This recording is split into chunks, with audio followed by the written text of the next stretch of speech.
지금 살펴볼 것은 내러티브 이해에 대해서 살펴보고자 해요. 왜 이걸 살펴보냐면 우리가 오경의 해석을 하는 데 있어서 아주 중요한 해석적 방법이기 때문이기도 합니다. 이것은 뭘 얘기하고 있냐면요. 내러티브는 이제 구약의 특히 모세오경에 있어서 쓰여진 문학적 방법이에요. 이 내러티브를 여러분이 사전에 살펴보면 설화 뭐 이렇게 되어져 있어요. 그래서 사실은 그렇게 해서 이 창세기를 잘못 이렇게 번역을 하시는 분들도 계시고 내러티브라는 이 단어를 그냥 설화로만 봐서 만담과 같이 이전에 옛날에서 역사성이 없는 내용들이 담겨진 건가 라고 생각을 해서 이거 자유주의 신학이다 라고 얘기도 해요. 근데 그렇진 않고요. 이 내러티브라는 것은 스토리, 저자의 의도를 따라서 스토리 형태로 이렇게 적혀져 있는 인물, 사건에 대해서 선택적인 기록한 것, 요것을 내러티브라고 해요. 그래서 이 모세오경에 있어서 특히 해석을 할 때 내러티브 해석 방법론들을 많이 쓰고 있습니다. 그러면 내러티브가 무엇인지부터 한번 살펴볼까요? 네, 내러티브란 어떤 것으로 구성되어 있냐면 해설자가 있어요. 내레이터라고 해요. 나레이터. 나레이터라고 하고 그 다음에 스토리가 있죠. 그 스토리를 뭐라고 하냐면 내러티브라고 해요. 여러분이 아브라함 스토리나 야곱, 요셉 한번 생각해 보세요. 그 스토리들을 내러티브라고 하고 그것을 읽는 우리를 뭐라고 하냐면 독자, 리더라고 합니다. 이렇게 구성되어진다라고도 봐요.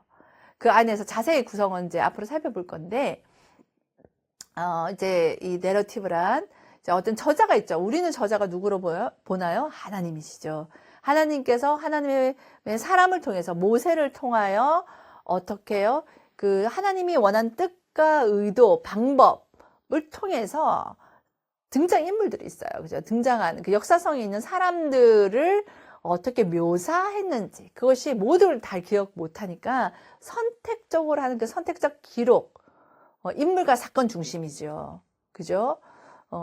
야곱이 도망가야 됐고 그 라반의 집에 있어야 됐고 종살이하고 또 나오고 또 요셉의 형들에게 미움받아서 잡혀가고 팔려가고 이러한 것들 인물과 사건에 대해서 선택적으로 기록한 요것을 뭐라고 한다? 내러티브라고 하는 거예요. 그래서 창세기에 나타나 있는 이제 모세오경 중에서 창세기에는 좀 전에 말씀드린 것처럼 아담, 아브라함, 야곱, 요셉 이런 족장이나 사람 인물 중심으로의 스토리를 내러티브라고 합니다. 그리고 이 내러티브란 두 번째로는요. 모세오경에 나타난 내러티브는 저자 곧 하나님께서 우리에게 전하시고자 하는 신학적 의도를 가지고 적혀져 있다라는 것입니다. 그래서 특징이 있어요. 어떤 특징이 있냐면 사건에 대해서 선택적 기록이 담겨져 있습니다. 여기에는 아담의 이렇게 날마다의 삶이 적혀져 있는 건 아니잖아요. 말하자면 거기에 대해서 전달 의도를 가진 목적성을 가지고 적혀져 있어요. 말하자면 아담을 하나님께서 어떻게 창조했는지를 상세히 설명하기 위해서 1장에서 창조했을 2장에 다시 한 번 더 반복을 하고 있고요.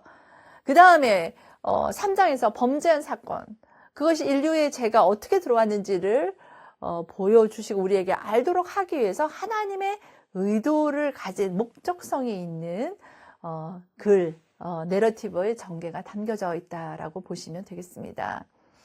그리고 여기에는 참여 방식으로 기록되어 있어요. 말하자면 멀리 있는 우리가 알지 못하는 그냥 상관없는 내용이 적혀져 있는 것이 아니고 하나님께서 하나님의 백성을 선택하시고 사람을 만드시고 그 족장들을 통해서 어떻게 우리에게까지 오기까지 어떻게 참여되어져 있는지의 방식으로 기록되어 있는 것이 내러티브입니다. 그 중에서 좀 전에 본 것처럼 해설자, 나레이터가 무엇인지 한번 살펴볼게요. 그 세 가지 하나씩을 살펴볼 거거든요. 그래서 나레이터라고 하는 것은 우리가 이제 전달받는 내러티브 상의 모든 요소들이 있어요. 내러티브 요새는 어떤 게 있냐면 구조가 있고 문체가 있고 플롯이라고 이야기 흐름이 있어요. 그리고 등장인물도 있고요. 그다음 어떤 사건이 일어나요. 시간도 있고. 그리고 어디 공간에서 일어나요. 애굽에서 일어나거나 어디 길가에서 일어나거나 집 안에서 일어나거나 그런 공간적 배경이 있고요. 그 다음에 시간, 이 모든 것이 어떻게 독자에게 전달할지를 이 나레이터가 얘기를 해줘요. 내러티브를 진행을 하고 있는 것이 나레이터라고 합니다. 그 나레이터의 역할은 어떤 역할이냐면요. 첫 번째로 하나님의 생각과 감정, 의도 이런 것을 보여줘요. 그 인물에 대한 하나님의 속마음과 의도를 알게 하는 자가 누구냐면 나레이터의 역할이라는 거예요. 그 예를 한번 볼까요? 여러분께서 창세기 6장 6절을 한번 보시면 여호와께서 땅에 사람을 지으셨음을 뭐 했다라고 하죠? 한탄하사 마음에 근심하시고 라고 적혀져 있어요. 여기에서 한탄하고 근심하는 사람 대상이 누구인가요? 네, 하나님이시죠. 말하자면 이 나레이터는 등장인물에 대한 직접적인 평가를 해요. 등장인물에 누구냐면 이 땅 위에 사람이 나타나 있잖아요. 그들이 뭔가 잘못을 해서 하나님께서 한탄하셨다라고 얘기를 하고 있습니다. 즉, 땅 위에 그 사람들에 대한 직접적인 평가를 나레이터가 하고 하나님이 마음이 어떠했는지 그 감정이 어떠하셨는지도 설명을 하고 있습니다. 그러니까 하나님을 이해하기 위해서 이야기에 아주 좋도록 이 나레이터는 성경 가운데 기록을 하고 있습니다. 그리고 또 하나는 해설자는 사건이나 상황을 설명하고 또 평가도 하지요. 창세기 15장 6절에 보면 아브라함이 믿으니 그것을 의로 여겼더라 라고 되어 있습니다. 말하자면 하나님께서 아브라함을 어떻게 생각하시는지도 적혀 있고 그 다음에 아브라함이 믿었다라고 하는 그 상황에 대해서 아브라함의 반응 또한 담겨져 있습니다. 해설자는 이렇게 상황과 사건들을 설명도 하고 평가도 합니다. 즉 해설자의 설명과 평가는 이 스토리가 흘러가는 것을 플롯이라고 하는데 그 플롯과 등장인물이 어떠한지를 분석하고 그리고 그것을 통해서요 본문에서 나타나 있는 주제가 무엇일까라고 하는데 그것을 파악하는데 결정적인 단서나 근거들을 제공하는 역할을 합니다. 그리고 그 다음 살펴보고자 하는 것은 내러티브의 주요한 요소들을 살펴보고자 합니다. 이 요소들에게는 첫 번째는 배경을 우리가 볼 수가 있겠죠. 우리가 잘 알다시피 이 배경은 본문 안에서 나타나는 배경이지요. 그 배경은 우리가 볼 때 역사적인 배경도 나타나요. 출애굽한 지 몇 달 되던 때에 시내산에 도착하였더라. 시내산에서 출발한 지 며칠 뒤에 어떤 사건이 일어났더라 라는 방식으로 본문 안에서 역사적인 배경이 나타나 있어요. 그리고 또 본문 밖의 배경이 나타나는데 그것은 문맥과 그리고 문학적인 배경으로도 볼 수가 있어요. 그리고 또 어떤 배경이 있냐면 공간적, 시간적, 사회적 배경을 볼 수가 있습니다.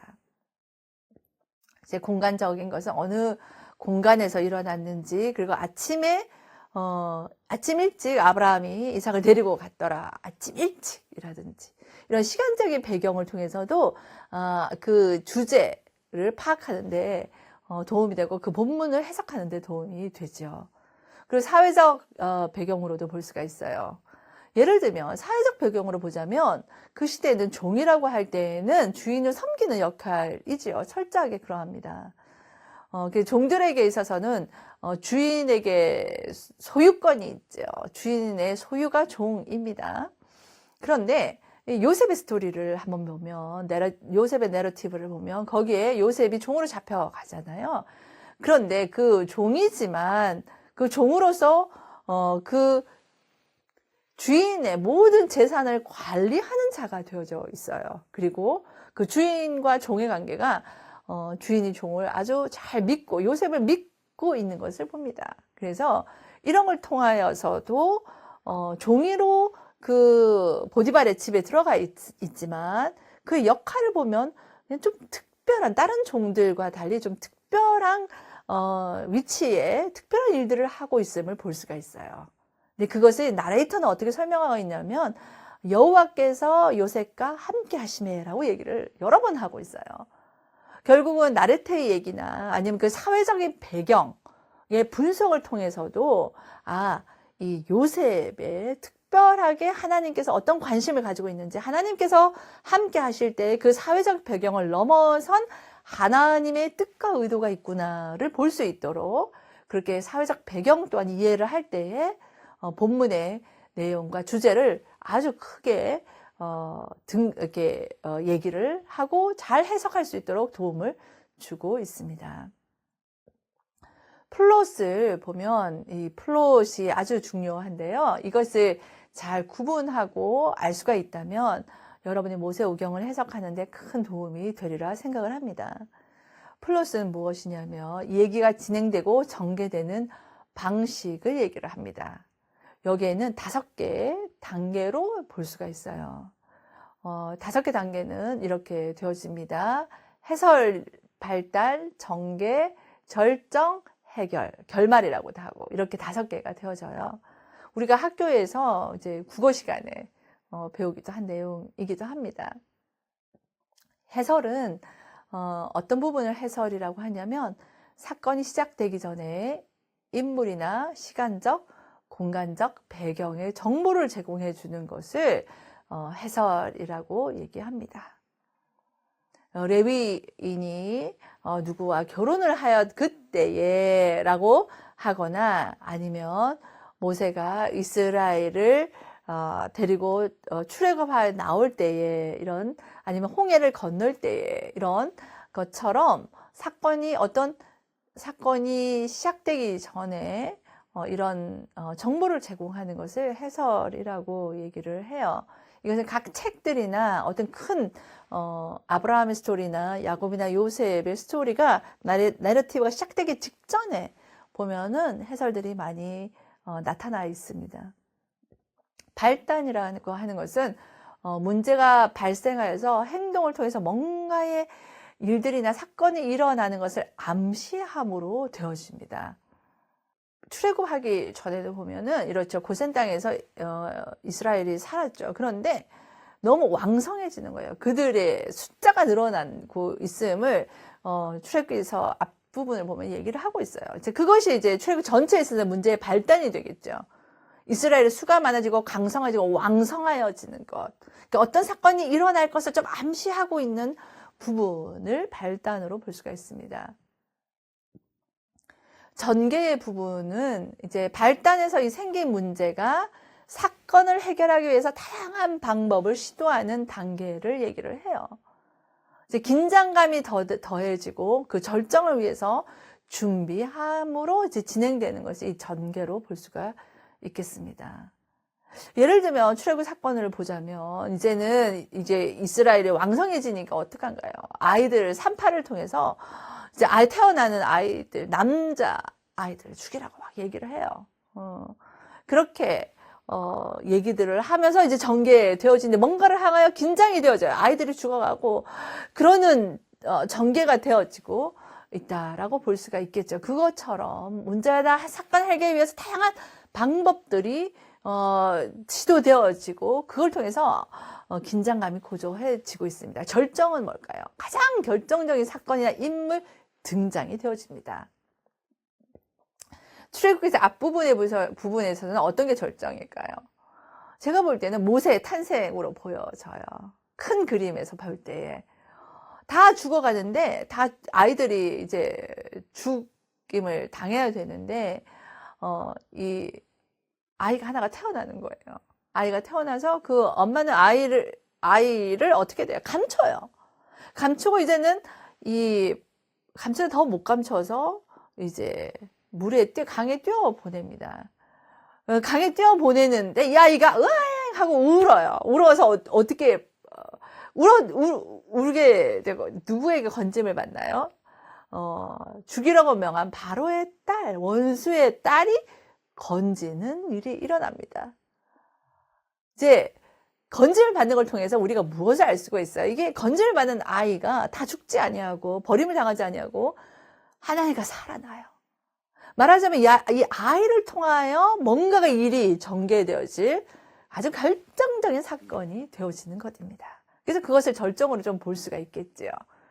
그리고 그 결말은 그 사건이 해결되어지고 풀리는 단계를 볼 수가 있어요. 이제는 그 아이를 누가 데려가요? 그 공주가 데려가는데 신기하게도 요괴배 엄마가 그 아이를 품에 안고 젖을 먹이고 양육하는 사건으로 되어집니다. 이렇게 스토리가 진행되어지는 걸 플롯이라고 하고 플롯 안에 이렇게 해설, 발단, 전개, 절정, 결말 이 단계로서 진행된다고 볼 수가 있겠습니다. 그 해설 내러티브를 해석하고 그 분석하는 그 부분을 도표화시킨다면 이렇게 좀 볼 수 있지 않을까 생각돼요. 이제 배경이 시작되어지고 예비된 사건들, 행동 등이 시작이 되어집니다.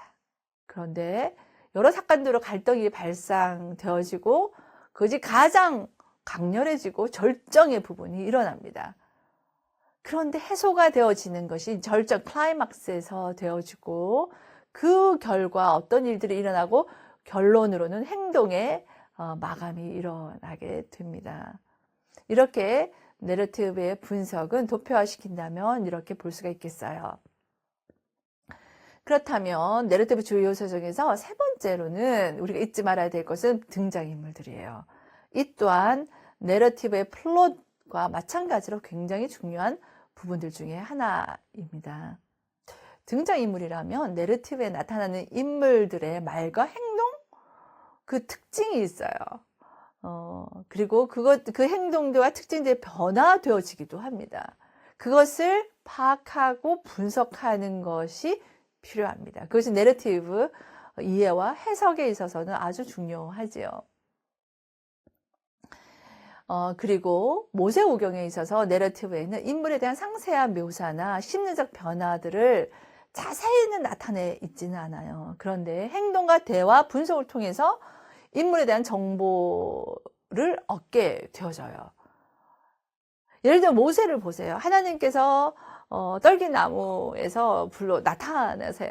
그럴 때 모세의 모습을 통해서 어떻게 하나님과 모세와의 대화를 통해서 모세가 어떤 사람인지 알 수가 있겠죠. 네, 입술이 어두하다고 그러고 그다음에 하나님께 이렇게 적극적으로 나아가지 않는 모세의 모습을 봅니다. 그런 등장인물의 분석이 통해서 이 본문에서 주고자 하는 의미와 무엇인지를 분명하게 알 수가 있어요. 근데 등장인물들의 역할이 구분이 있습니다. 주인공이 있고 적대자가 있고 조역이 있고 또 잠깐 나왔다가 사라진 단역과 같은 사람이 있고요. 여러 사람의 군중으로 또 나타나기도 합니다. 이 주인공으로 보면 그 스토리를 내러티브의 플롯을 인도해가는 핵심 인물이겠죠. 사람들이 핵심 인물인데 여러분 우리가 잊지 말아야 될 것은요. 이 모세오경 해석에 있어서 중요한 것. 이 모세오경의 내러티브의 진정한 주인공은 사람이 아니고 누굴까요? 하나님이시다라는 것입니다. 하나님께서 하나님 뜻하신 바대로 의도하신 바대로 그의 목적과 의도에 맞게 사람을 훈련하시고 이스라엘을 훈련하시고 그들을 사랑하시고 끝까지 신실하게 인도하시는 모습을 봅니다. 그래서 하나님께서는 창세기 1장부터 해서 신명기 마지막 장까지 모세오경의 진정한 주인공은 하나님이시다라는 것을 꼭 기억하시길 바랍니다. 그리고 이 내러티브를 보다 보면 적대자가 나와요. 말하자면 주인공을 괴롭혀요. 그리고 하나님이 의도하고자 하나님 뭔가 이루고자 하는 내용에 있어서 반대되는 역할을 하기도 합니다. 말하자면 하나님께서 이스라엘을 애굽에서 출애굽시키시길 원하세요. 왜냐하면 고통받는 것을 보시고 듣고 아셨어요. 그래서 인도해 내기를 원하는데 그에 대한 적대자는 누구로 나타납니까? 바로 왕이지요. 하나님께서는 주인공의 믿음을 시험하고 하나님의 능력을 나타내기 위해서 이 적대자들을 사용하시기도 합니다. 모세를 훈련하시면서 하나님의 또 능력을 나타내시면서 바로를 통해서 그 일을 하고 계심을 봅니다.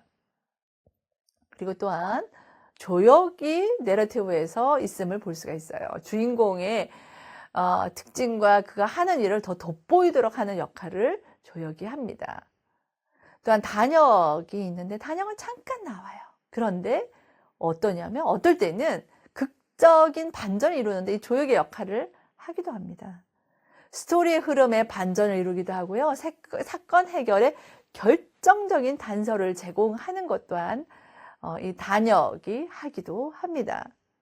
그리고 군중은 거의 배경과 같은 역할을 하죠. 이렇게 많은 인물들을 어떠한 행동을 하고 어떤 말을 하고 말이 얼마나 길게 하는지 짧게 하는지 아니면 말이 없는지 이런 걸 통해서 주인공과 적대자 조역 단역 배경들의 나타나 있는 이 인물들의 분석을 통해서도 하나님이 어떤 의도와 뜻이 있고 그다음 그 사람의 반응이 어떠한지를 통해서 메시지가 극대화되기도 하고 그것이 분명하게 드러나기도 합니다. 그래서 내러티브 해석에 있어서 등장인물을 분석함 또한 중요한 요소 중에 하나로 볼 수가 있겠습니다. 또한 주요 요소들에서는 시간이죠. 이 시간에 있어서는 순서를 따라 나타나기도 해요. 회고할 때 나타나기도 하고 예언할 때는 현재 시점에서 미래의 것을 말하기도 합니다. 그리고 어떨 때 시간도 나타나 있지 않아요. 반복적인 사건들이 나타나거나 일반적인 습관을 나타낼 때는 시간적인 것이 중요하게 나타나 있지는 않아요. 그러나 이 어떤 배열을 시간을 따라 되어졌는지 이 또한 참 중요합니다. 아침이 되고 밤이 되니 이러하더라고 하나님께서 창조하실 때 그 기사들을 보더라도요. 그 순서들을 통해서 보면 하나님께 프레임을 짜시고 그 다음에는 그 다음 3일에는 프레임 따고 나머지 3일에는 어떻게 하세요? 그 안에 있는 내용들을 만드시는 것을 봐요. 그걸 보더라도 이 순서의 배열이 신학적으로도 중요한 의미를 가지고 있음을 알 수가 있습니다. 기간은 소요된 시간들입니다. 어떨 때는 작은 내용인데 몇 시간 안에 일어나는 내용인데 아주 길게 기록이 되어 있기도 하고요. 그 다음에 아주 긴 시간이 걸렸는데도 아주 짧게 한 절로 지나가기도 합니다. 이런 소요된 시간들, 연장된 것, 생략된 것, 아니면 멈춘 것, 이러한 모습들을 통해서도 내러티브의 주제와 그 사건의 반전과 그 다음에 핵심 요소들이 어떻게 드러나는지에 분석하고 해석하는데 중요한 요인들이 되겠습니다. 자, 오늘 우리가 내러티브 이해에 대해서 한번 살펴보았는데요. 그러면 어떤 것들이 있었는지 전체 한번 요약하고 이번 시간을 마무리할까 합니다. 모세오경에는요, 내러티브들이 있는 것을 말씀을 드렸어요. 아담의 스토리도 있고, 또 족장으로는 아브라함, 이삭, 야곱, 요셉의 내러티브들이 있는 것을 봅니다. 그리고 이것들을 읽을 때에는 배경 분석과 해설자의 역할이 중요하다고 했고요. 그 다음에 플롯은 스토리에 전개되는 상황을 얘기를 했어요. 그리고 등장인물들, 그리고 사건의 시간들의 관점이 중요하다라고 했습니다. 이런 것들을 통해서 본문을 해석하고 이해할 때에 거기 있는 주제적인 것이 크게 드러나고 그 다음에 어떨 때에는 어떤 사람이 주인공인지도 알 수가 있고 그를 통해서 하나님과의 관계성 또한 볼 수 있는 것이 이 내러티브에 대한 이해를 분명히 가지고 해석을 할 때에 모세오경을 연구하는 데 큰 도움을 가질 수가 있겠습니다. 그리고 두 번째로는 이 플롯의 진행 상황이에요. 이 플롯의 5가지 단계가 참 중요한데 그것은 해설과 발달과 전개와 절정과 결말의 단계 5가지로 나눠진다고 말씀드렸어요. 여기에서 이 내러티브의 플롯 분석은 본문 이해를 어떻게 하냐면 풍성하게도 하고 그 주제를 하이라이트해서 분명히 확 드러내기도 하고 그다음 그 안에 강조하는 역할도 하고 있다라고 얘기 드렸습니다. 그래서 꼭 기억해야 될 거 5단계. 해설, 발단, 전개, 절정, 결말. 이 단계를 통해서 여러분이 위에 나타나 있는 아브라함, 이삭, 야곱, 요새 내러티브의 해석에 큰 도움을 받고 풍성한 이해를 가지시기를 바랍니다. 그리고 이 내러티브 이해에 있어서 중요한 것이 그 안에 나타난 등장인물 이해가 참 중요하다라고 말씀을 드렸어요. 그 중에서 특별히 그들의 주인공이 있다고 그랬고 그 다음에 조역이 있다고 그랬고 대적자도 있고 단역도 있다고 했고 대중들이 있다라고 했어요. 그들이 특별히 말하는 것, 대화하는 것, 그리고 행동하는 것, 아침 일찍 했는지 밤늦게 갔는지 언제 했는지 이런 분석들을 할 때에 본문의 메시지를 확실하게 좀 찾을 수 있는데 도움을 받을 수가 있습니다. 그러나 여러분 꼭 기억해야 될 게 한 가지가 있어요. 이 모세오경에 많은 내러티브 스토리들이 있고 사람들이 나오고 이렇게 많은 사람들이 오고 가요. 그런데 가장 중요한 거 한 가지. 내러티브들의 주인공, 진정한 주인공은 하나님이시다. 라는 것을 잊지 마시길 바랍니다. 이렇게 주인공을 하나님으로 딱 하고 중심으로 하고 모세오경에 나타나는 여러 내러티브에 대한 이해를 가질 때에 본문에서 말씀하고자 하는 하나님의 뜻과 의도를 분명하게 파악할 수 있을 것이라고 확신합니다.